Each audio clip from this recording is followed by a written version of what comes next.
Okay, hi.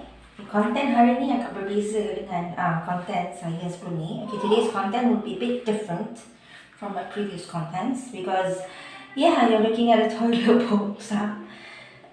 Okay, this toilet has been out of order for some time now. Okay, tandas ni dah lama juga lah macam dia rosak kan.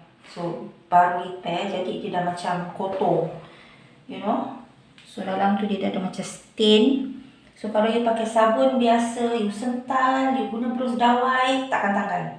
Okay, if you've been cleaning, trying to scrub everything, putting soap, using the scar pad, it's not gonna get the grime away. Okay, this is my way of cleaning this. It's gonna be a bit gross for some people. Okay, but someone's got to do it. I love cleaning things. Okay. Saya suka lah cuci-cuci benda ni. You need to put on your gloves. Okay, make sure you put gloves. Okay, and then use a brush. Brush. Just simply brush. Okay. You want to get rid of the stain. Kita tanggalkan semua.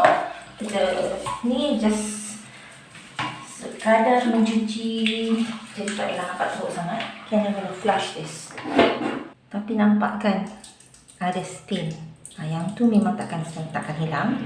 Okay, next step, kita akan guna stain remover, but you don't put it in the water. Okay, jangan tuang stain remover dalam air because dia takkan jadi sebab dia dah cair. Ini step yang mungkin ramai tak sanggup nak buat, tapi someone has got to do it. Okay, so what you do is you kena scoop air tu keluar.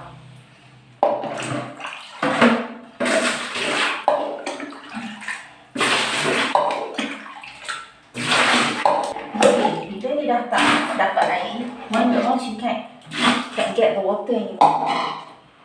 You will need a cloth. Okay, kain buruk. Okay, kita akan masukkan kain ini ke dalam serap dan perah.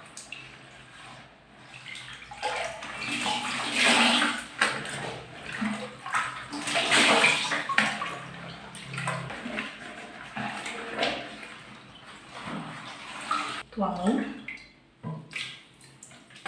Scrub.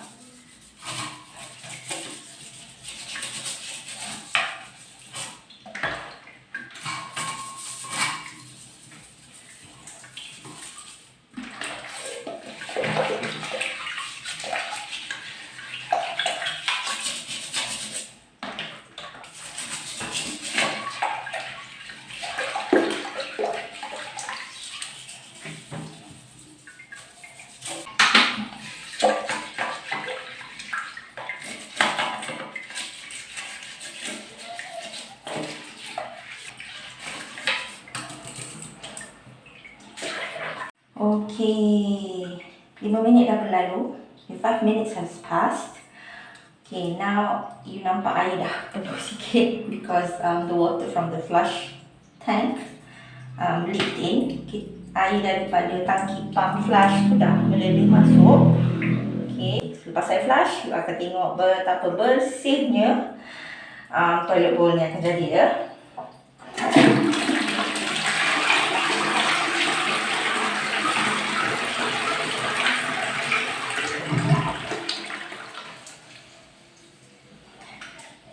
Nampak tak?